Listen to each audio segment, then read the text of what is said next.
Well, howdy, folks. Welcome. Here's a nice, quick little, not too quick. It's probably going to be 40 minutes or so. It's a tutorial on how to make an ILS landing from a beginner's point of view. This is, done by a beginner for a beginner. If you're a pro pilot, just bypass this video. I'm sure I'm breaking a lot of rules, but nevertheless, for those of you that are just X-plane for a first time, and you want to be able to take off and land on a runway, well, I'll give you a real sort of quick way to do that. Whether or not you land on it is going to be kind of up to you.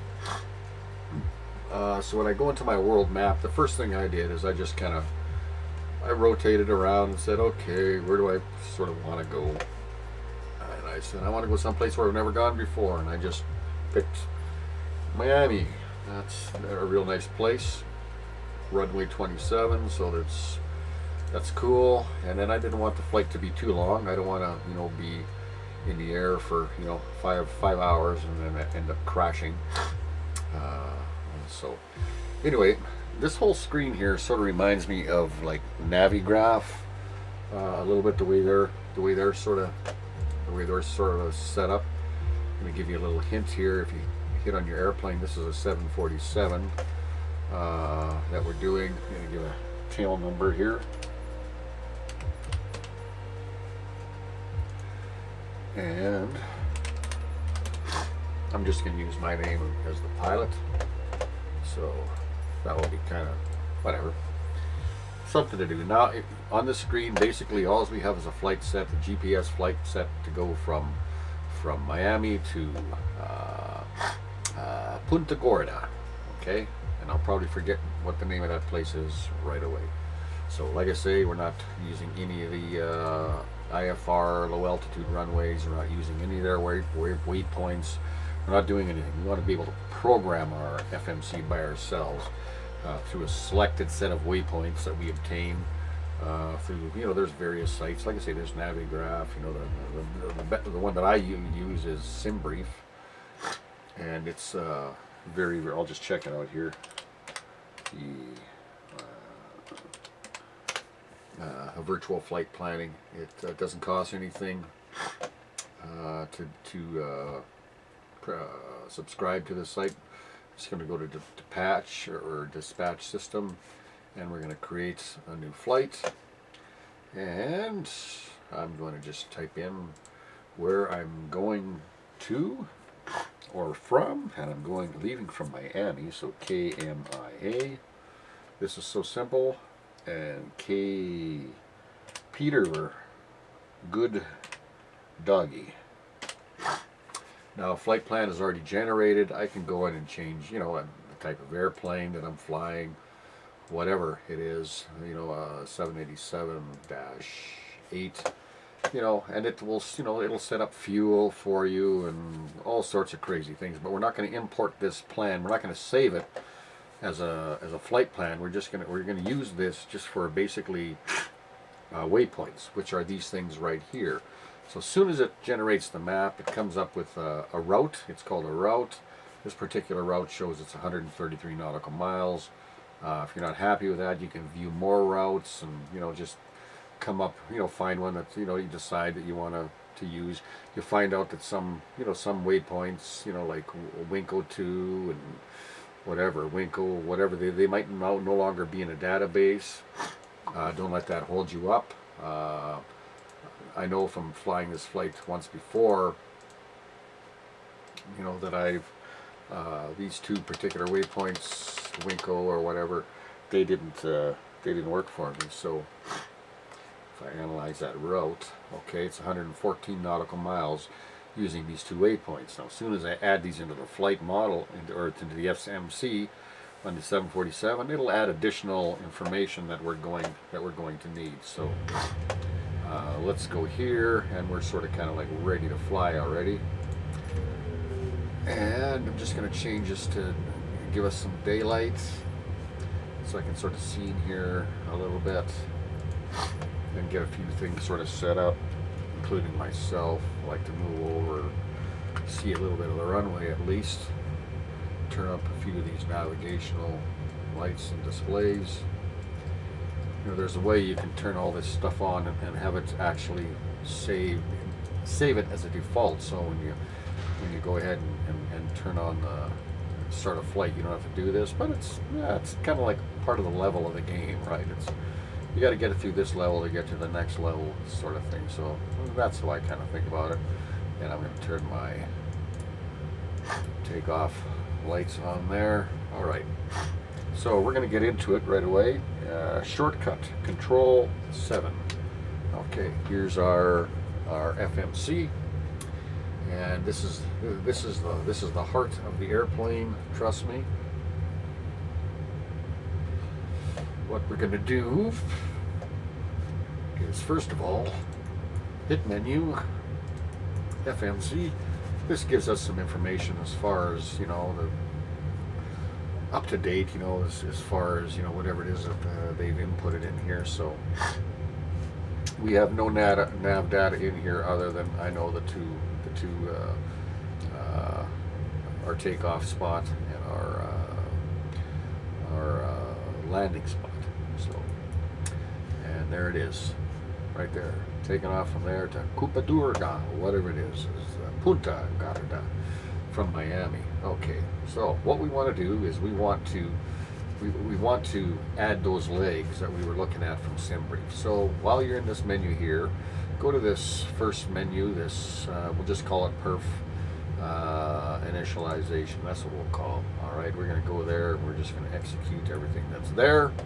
Okay, so our route is good. There's nothing on route 2. Okay, that's good.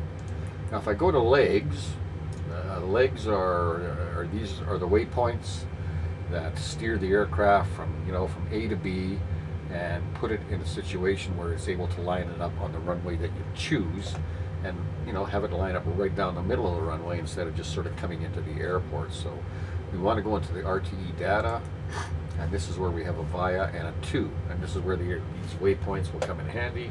This is all set up in a window, so I can just do this quickly and say NABAC, N-A-B-A-C, N-A-B-H-C. So N-A-B-A-C, and I'm going to put it in the 2 section. Okay, so we're going directly from Miami directly through to NABAC. Okay, and then we're going to go way down here again, and we're going to find DODIC. All right, so D-O-D-I-K. So D-O-D-I-K,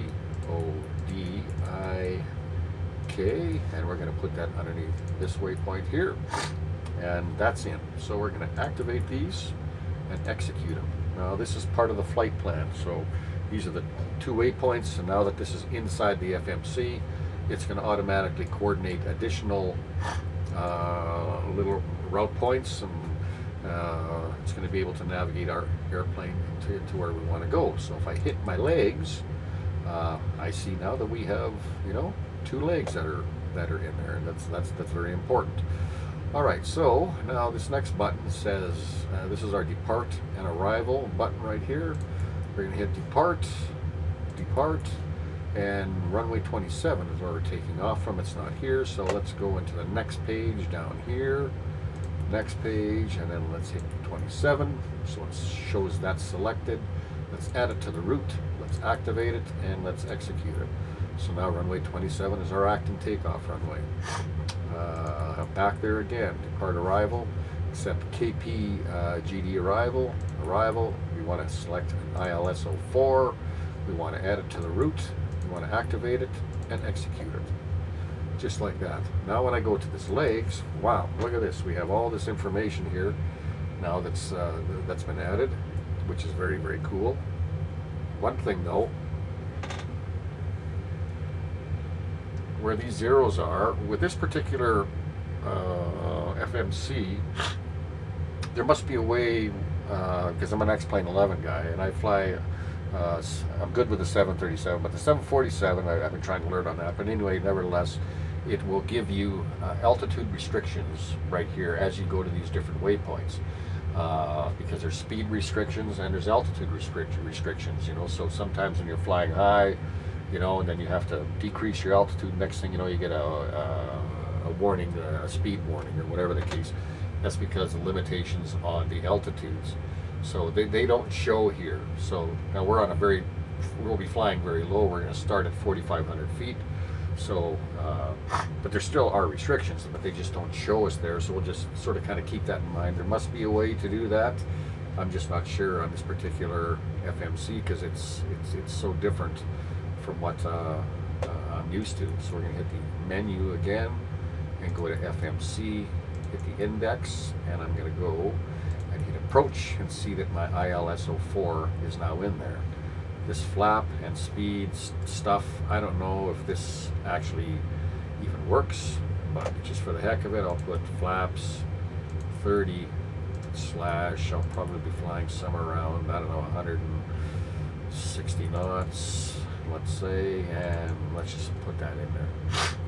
We don't have to execute that because the light didn't come on, so that's okay. Back to our index, and we're going to go into our takeoff. And if you look closely here, there's something very weird, and that is our rotate speed at 175 knots. Okay, we're going to need a long runway for that, you know, and why we're so heavy, I don't know. These numbers are just, I don't know why these numbers are so heavy, but anyway, I want to lower this. Okay, so I say to myself, how do we lower that? Well, what makes an airplane want a longer runway? You know, because it's bigger, it's heavier, things like that. So first thing I think is about payload, you know, passengers, baggage, you know, fuel, all those things that you put on the airplane from a dry weight into what you see here. And look at all the gallons. This is insane. 5,000 gallons, 7,000 gallons. You know, another 1,500, 3,300. It's just insane. Okay, and we're running a very, very short flight here, so I'm going to just go ahead and drop these values down to 22% very quickly, just to see if we can get rid of some of that additional weight that's on there.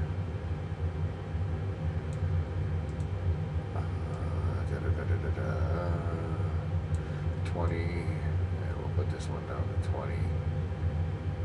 And just, I don't know, in case, I don't know, we'll leave this one at 25.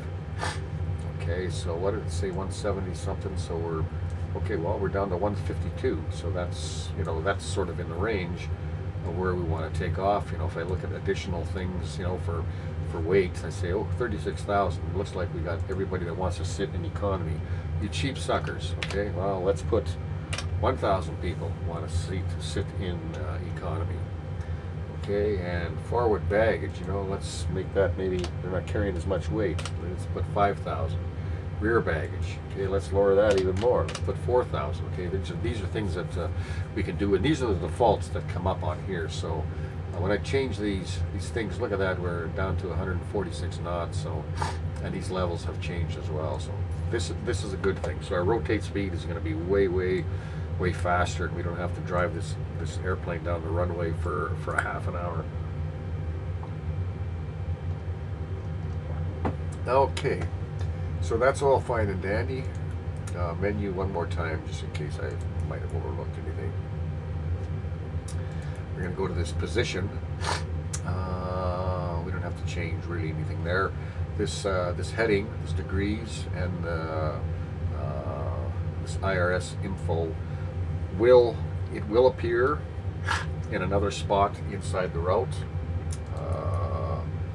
Okay, so vertical navigation.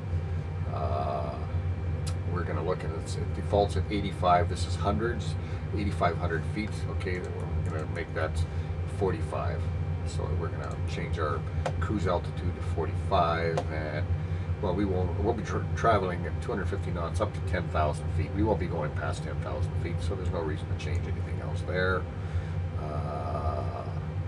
So that's, yeah, vertical navigation. Nothing in the comm. Okay. Approach. Takeoff, we've got that. Fuels, anything else here? Cruise altitude. Center of gravity is at 20%. Okay, so that's all good. Thrust limitations, I think we might have seen this already here. Okay, well, that's all fine. Okay.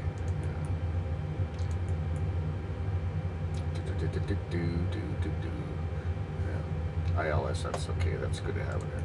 So there's our route and there's our legs. All right, so as far as I'm concerned, we're ready to rock and sort of take off kind of thing. Go to our default sitting spot, like we're all little tiny people. In the FMC, it's weird that it doesn't.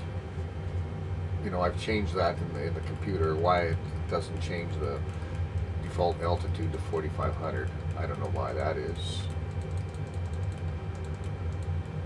So I'm going to go down there, 45. We'll make that 4,500. We're going to make sure our flight director is on right here. Our auto throttle, we're going to make sure that is on. Sorry. And once we get to about 3,000 feet in the air, our lateral navigation, vertical navigation, and we're going to engage our autopilot, and then we're going to start looking at this screen, which is going to be very, very important. They're all important screens, but we're going to look at all of our different waypoints, their distances, and things like that. And we'll just get off the ground, and I'll stop babbling. I like to fly, you know, not so much during the night, but you know, sort of kind of like, you know, the dusky-ish kind of times, you know. So outside the airplane, you know, it looks really nice. You know, you get the buildings lit up, and you know, lights everywhere. It's kind of cool. Okay, and yeah. So aside from that, I think we're good. My computer right now is just taking a little bit of a time out, which it occasionally does. Okay, it'll let me know. There we go. Alright, so we're going down this runway here. So let's go back inside the cockpit. Oh, one other thing. It said on this this menu here. Where is it? Where can I see where I can find it? Vertical navigation, routes, menu up here maybe into the index. Nope, not into there. Peripherals. Nope, not in there. Just can't quite remember these limitations. No, not in there. Takeoff. It's going to be here, yeah. See this flaps 10% right here? I'm going to get rid of this. 10% flaps, all right? When we take off, okay, when I pull my flaps back, okay, to 10%, come on, if it'll even let me do it. Okay, and if you look here, this is our flaps indicator. Here. Okay, I'm just going a little bit here. 10% flaps, it's just going to automatically just turn off. Okay, so that's got to be a bug. And this terrain information, we're going to set, it goes anywhere from 0.5 nautical miles all the way up to 640. Notice when I start doing this here, I get this orange line, which is cool, and we're going to see what that has to do with the FMS or the flight computer down here. Okay, back with our legs. Alrighty. So let's take off. Throttle and peace.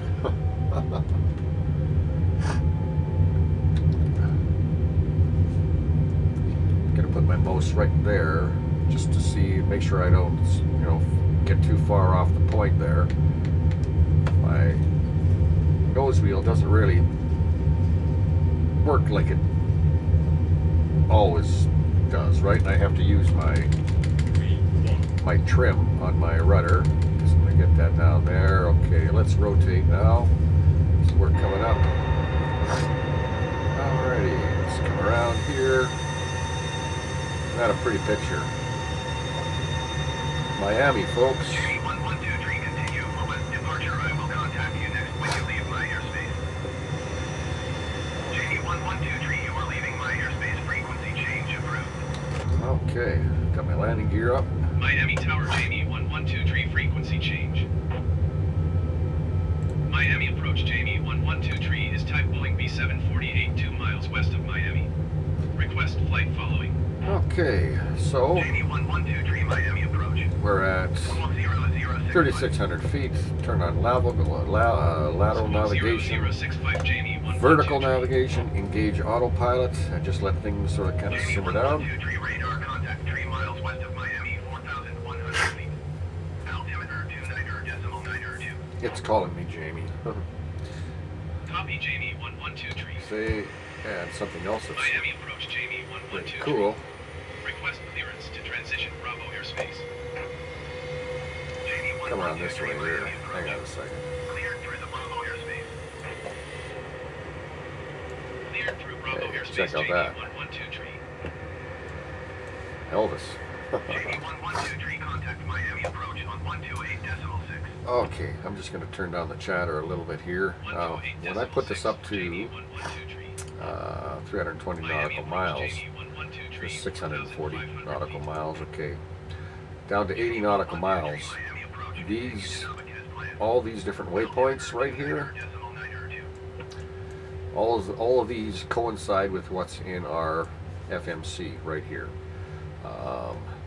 Now, because these don't give us the altitude they don't give us the altitude restrictions, I'm able to actually see that up on this particular gauge. We'll back out, and when they're presentable, okay, when I go to data, if I sort of kind of zoom in here, now because they're all clustered, because all the waypoints kind of join up pretty fast there, you can see there's a 2,000 foot.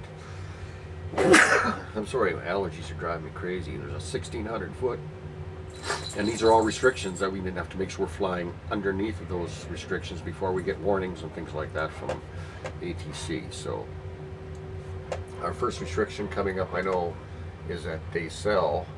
I think, and it's maybe that's too new to rate, but we got 2,000 coming up the next one. But just for the heck of it, I'm going to demonstrate a couple of these neat and nifty little tools that we can use up here. For our altitude, we're gonna change it to we'll go to 3,200 feet. Now, a lot of times pilots are using their vertical speed, clicking here, and adjusting it to whatever speed they want to descend or descend. This flight channel button right here is a nifty little thing to give a very slow sort of kind of descent. And when you turn it on, and it just, you have to just give it a few moments here, and you'll see right away it's a very, very calm, 44, 43, 60, 40. It's a very calm descent. So I don't even think you can actually notice that the airplane is descending. It doesn't even look like it. It still looks like it's climbing. But it's just, it's just descending like this very, very nicely. So that's kind of cool. Some other interesting notes that we can do on this particular screen, if the terrain is not quite available yet at this point, okay, we've told you about the data, which gives us our altitude restrictions. There's airports that we can turn on that are all over the place, okay, and of course there's waypoints that are all over the place as well. Now, I think the reason you have these is because, and you can sort of, just by changing their, well, that's going to cluster them up even more. You have to, go something like this, is you can actually say, okay, if you have an emergency, you can pick your waypoints, and then go to your runways and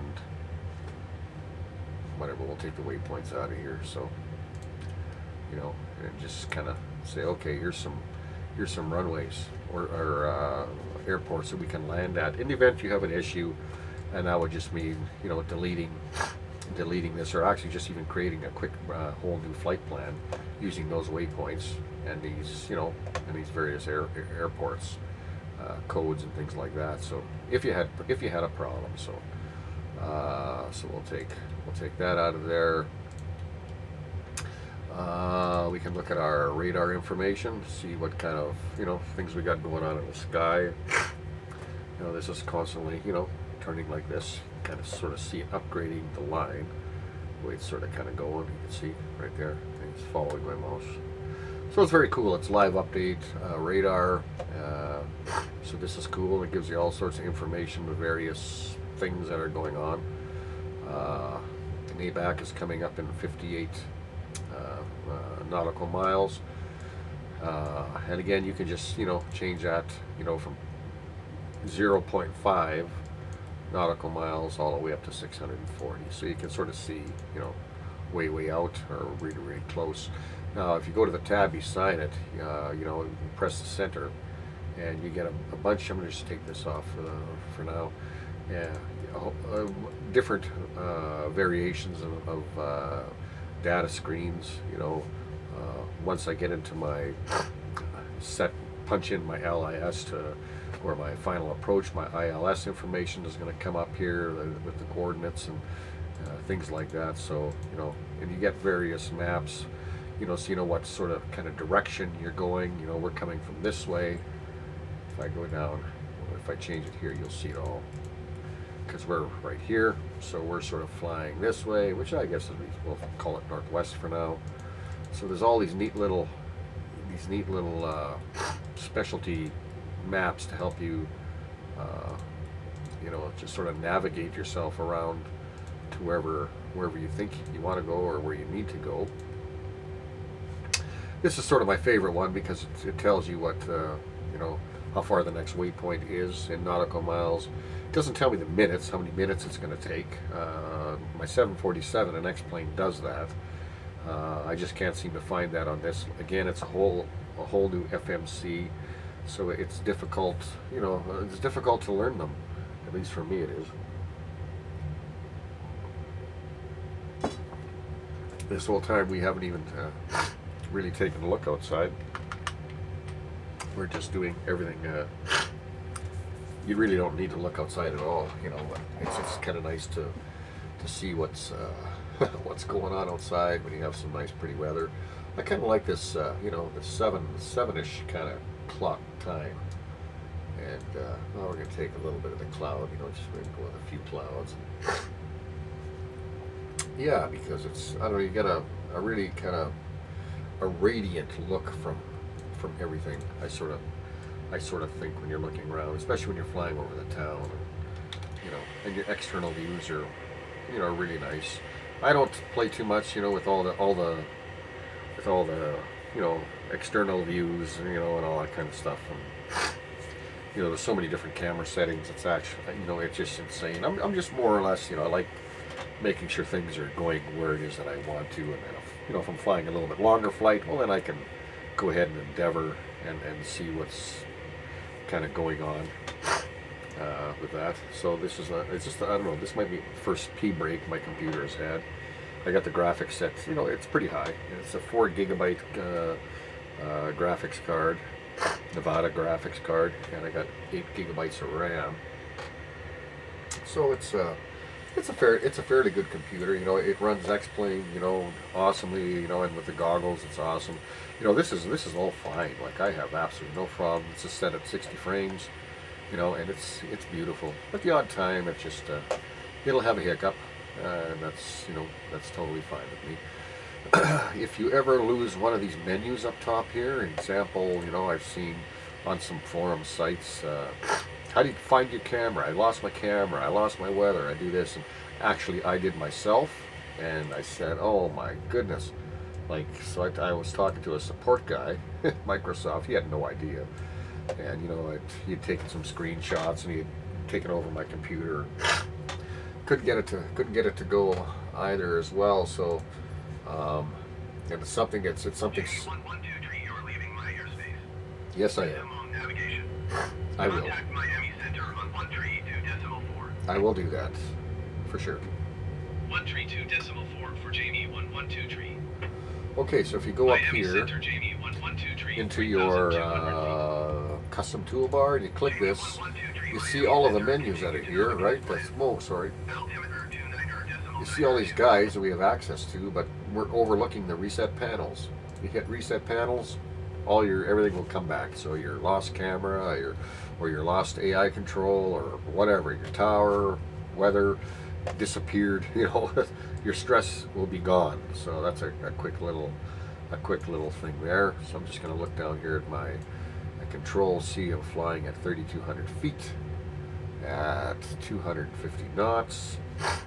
So I'm going to drive a little bit slower. I'm going to go down to 200 and, well, we're going to set it to 225.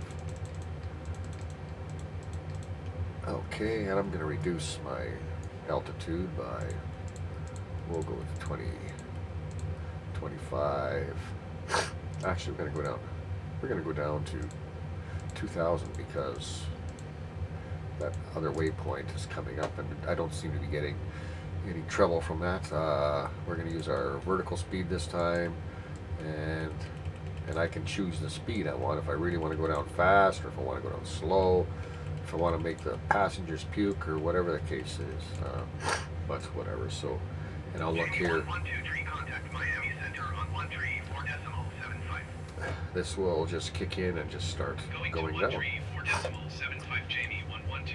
So the advantage with this is that, you know, it's good for lowering your altitude quickly, whereas the flight change is good for decreasing your altitude over a long period of time. So that's kind of like the difference between the two of them. So, and then once it gets down to 2,000 feet, of course, my hold will come in and it'll stay at 2,000 feet.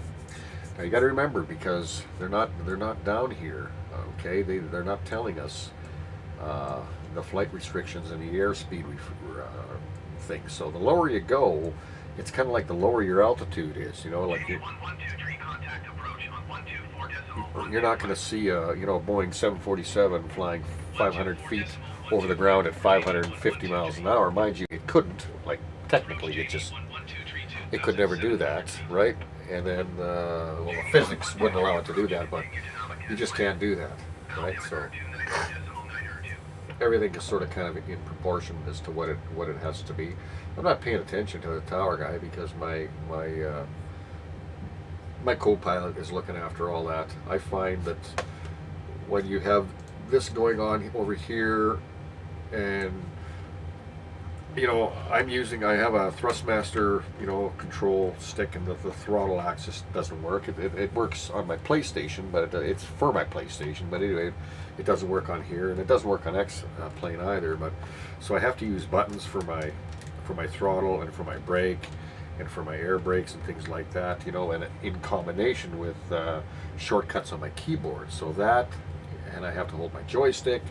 Plus that, you know, it becomes to be a sort of a real drag, you know, to try to actually control the airplane, especially when you're coming in on a landing and, you know, the tower's screaming at you. You know, did you get my last, you know, transmission? I just want to say, like, yeah, I did. Okay, I'm going to crash the airplane. I don't need to give you my acknowledgement on that transmission, but okay. So we're going to increase this. We're just going to take a look at nothing close. But we're getting there, because inside of, well, it's still 160, but yeah, those waypoints are coming up pretty quick right here. So, and our fuel gauge right here, we're looking at, or not our fuel, sorry, our power gauging, right, is running at 34.1%. Our fuel gauge right here, you know, 7.8, 7.8, 2.1, 5.5. We're not going to fly to the Bahamas with this fuel. I know that. So we're going to make it to our destination. That I know. But Oh, and one other kind of thing here. My tail number is right here. That's Elvis. I sing Elvis songs, so that's what I do. And at 2,000 feet, so everything is actually looking fairly good. I'm just waiting to come into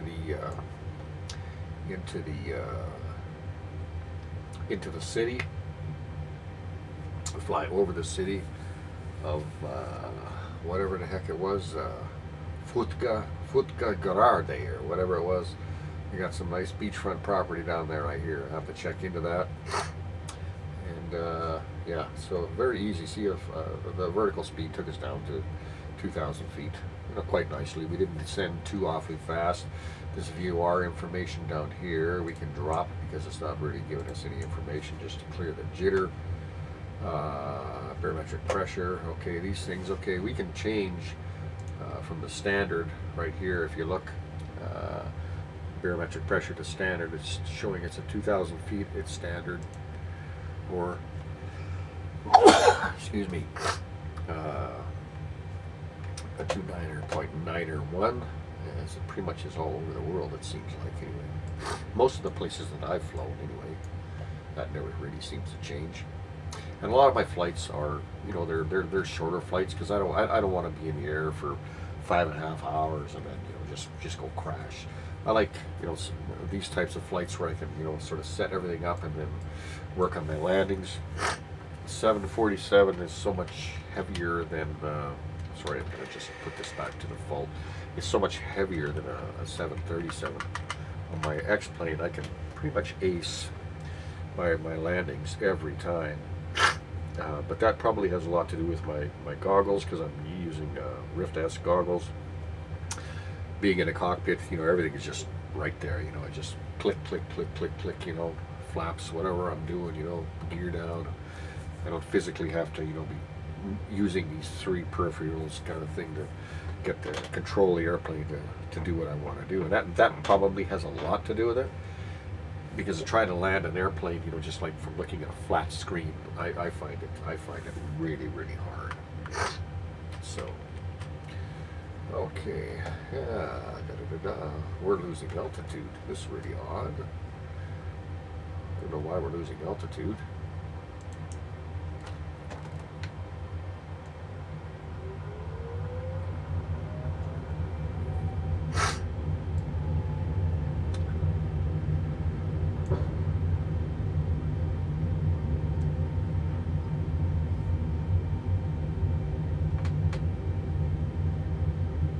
Not sure why that is. Why we lost that altitude, I have no idea. I've never experienced that before. I've had some pilots, say that they've had, some troubles with their 747, and it all has to do, with your vertical flight, So I don't know. We're back up to 2,200 feet, so let's lose that. Go back down to 2,000 feet.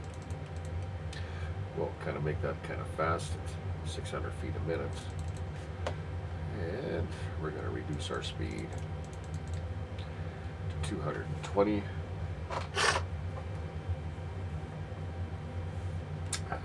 Yeah. Okay. And everything is looking really good. Just that little hiccup, and I have no idea why we just started to drop altitude like that.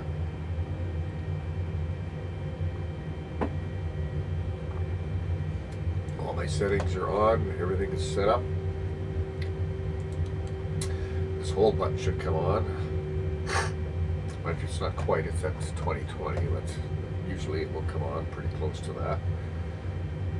And if I can see over here, we got a little bit of city area, sort of kind of starting. I'm just going to sort of take a peek from this way here.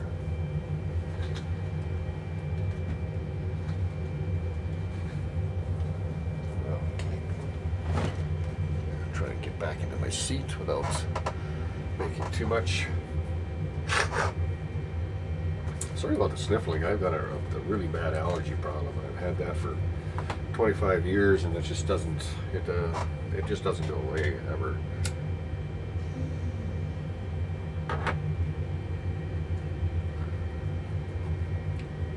Okay, so now we're getting a little bit closer. As you can see, as I change this into 20 nautical miles, we have Ninac coming up right away, which was one of the first waypoints we had. Now, you notice it's got this little blue.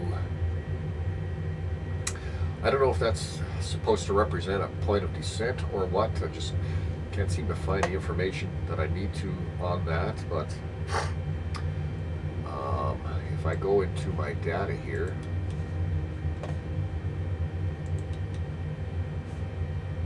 okay, it's still not giving me information as far as height is concerned. Terrain is still, we got quite a bit of land in front of us here, so we got a little stream running over here. Okay, it's slightly turning a little bit of an external view.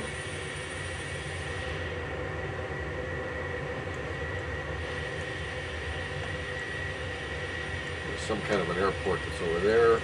My sort of favorite view of the airplane is kind of like almost at this angle, right about here. Okay, I'll get it nice and close. Okay, I can turn these lights off. That's something I forgot to do, my takeoff lights. Well, it's just a demonstration. It's not a test or an exam. So, decel. It's one of the added waypoints. So, if I go back. Okay. Approach Jamie 112 tree. Request clearance to transition Charlie airspace. Jamie 112 tree approach. Cleared through the Charlie airspace. Cleared through Charlie airspace, Jamie 112 tree. Okay. Jamie 112 tree contact approach on 126.8. Going to 126.8, Jamie 112 tree. Flight change, we're losing it to Approach 1,600 Jamie feet. 112 tree, 1,900 feet. And as you can see, Jamie 112 tree approach, continue to Dodik as planned. Altimeter 29.92. very nice, you know, such a slow descent rate. Like I said, that's usually used on much longer descent rates, but just to get that point across, because most that I see are all using the vertical descent. I don't think I've actually ever seen anybody use the flight channel mode. There seems to be another runway over there, which is kind of cool. Yeah, you know, the graphics. I love coming in, you know, and seeing all the, you know, all the beautiful lights. You can see the homes and crescents, you know, and yeah, traffic, you know, not too much traffic at night, but more during the day, but there still is traffic, so it's nice. Maybe able to put our VR map on here one day on that nice big iPad that's sitting there. Would be kind of nice. I don't use my map too much. You know, it's just whatever, just more or less. Just to see sort of kind of like where the waypoints are going.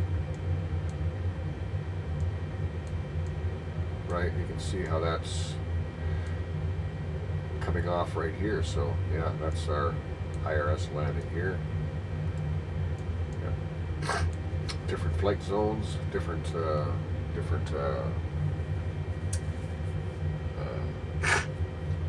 areas, you know, that are classified for, you know, all sorts of different things, different airspaces, you know, all sorts of crap. Okay, so I shouldn't say crap, it's really good data to have. So at 220 knots at 1,600 feet, and we're going to bring this one into 10 nautical miles because we're coming in right away to this point here. So you see this little arrow? I'm sure that's our point of descent, like I don't know. Once I hit my ILS, I should be able to see my little arrows come up on the side here, so I can make sure I'm lined up with the airport, because the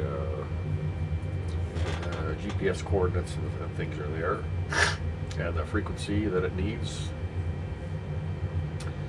So yeah, and hopefully just bring that thing in, you know, to all the way to 200 feet before I even take over. I just landed.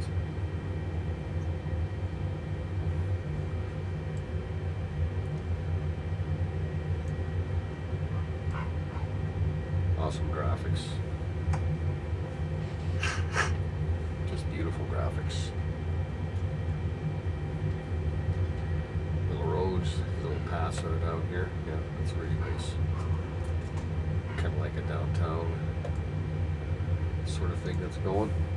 Lift myself up a little bit and see a little more of the town, of the city. Yep, we got some buildings there. It's later at night, so probably not too many things are open. This looks like a real nice beachfront property, you know. And we got these beautiful bridges. Once we get a little closer, we'll be able to see if something is actually riding over them, which is really cool. Love to see that. Okay, I'm just going to drop one more.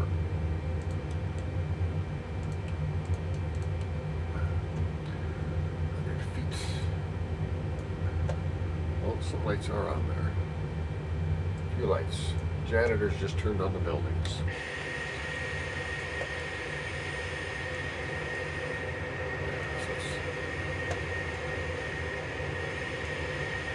Beautiful, yep.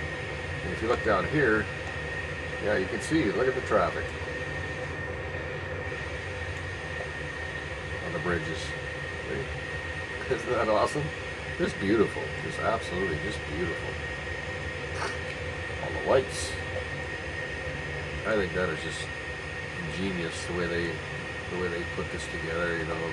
Backup lights, you know, it's just whatever. It's insane. Worth every penny.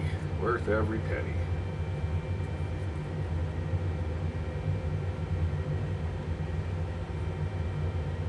Alright. And when we get those headsets going, Microsoft ones, okay, I can understand. So Microsoft Gain, Microsoft goggles, you know, one goes with the other. I can understand that, but don't forget the other billion pilots that have bought Rift S. You know what I mean? That's, you know, there's going to be a lot of guys buying, you know, new Microsoft goggles, but because I know the resolution like that is, I don't know. They said it's so clear. I don't know. Maybe it makes a blind man like me see.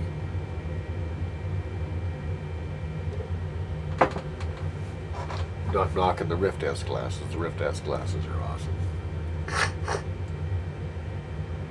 Just flying a plane in virtual reality is, oh, it's just so much easier because things are just right there. You know, when I'm having troubles with this and, you know, things aren't working out, you know, the way I'm trying to do, and I'm crashing and things are doing stupid stuff, I shut her down and I boot up my X-plane and put my goggles on, and I have just a beautiful, nice little flight, and then I'm happy and I go to sleep, and then I get up and I try my simulator on Microsoft again, if I'm not working. Okay, so we got some stuff going on here. 5 nautical miles, we have to make sure we're under 2,000 feet, and we're at 15.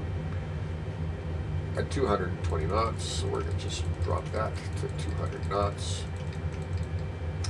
Right there. See that screen. So nicely just changed. Like I say, I use this airspeed, you know, control a lot. That's 200 knots, or 0.4 Mach is what that is. Okay, right there. Okay, our airplane is picking up some speed.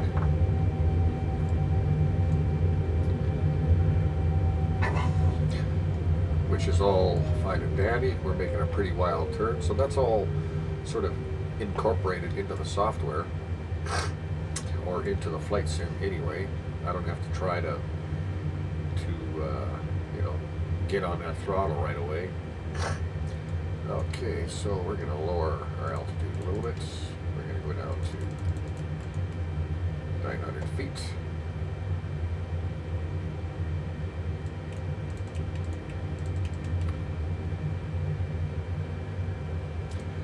is our airport. It's coming up pretty darn close.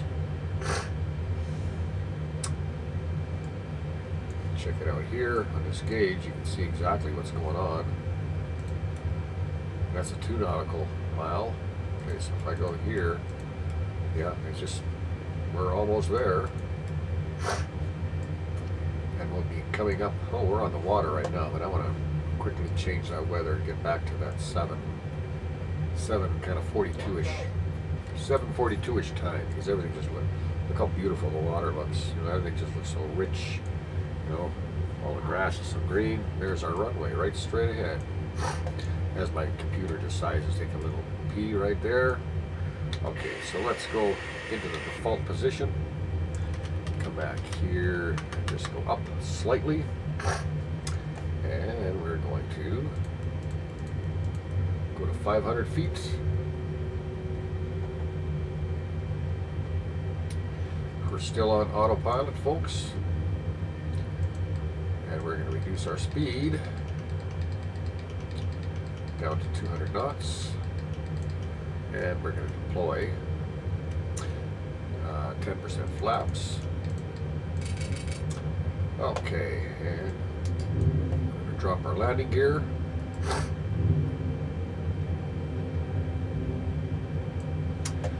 Still on autopilot. Yeah, look how nice. Look how nice we're flying. Look how nice and low. That's probably not, you know, that's probably not the way to go. Still at 500. So we're going to slowly decrease. Go down to 170. And we're now at 20% flaps.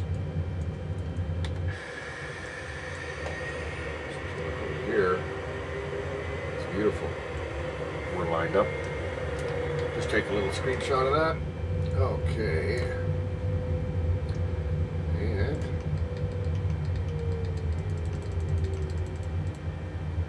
we're going to go down to 150. Reduce.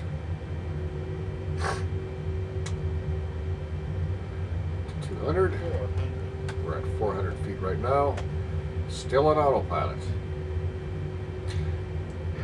Oh, sorry. Put that back on. I forgot to press our approach. That's okay.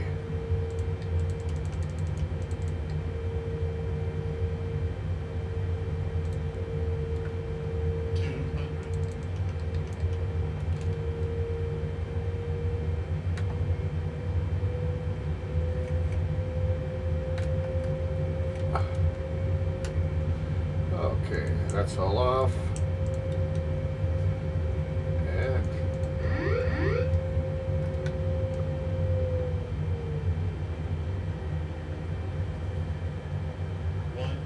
Gently, gently, gently. 50, 40, 30, 20, 10. Okay.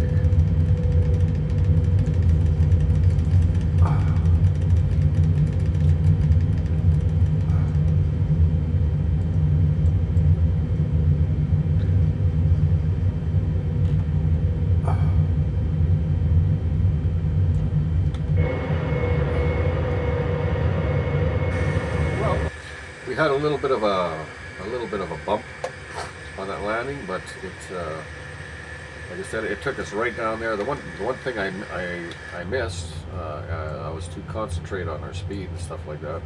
It was our approach button, but we still hit it. So those coordinates would have helped.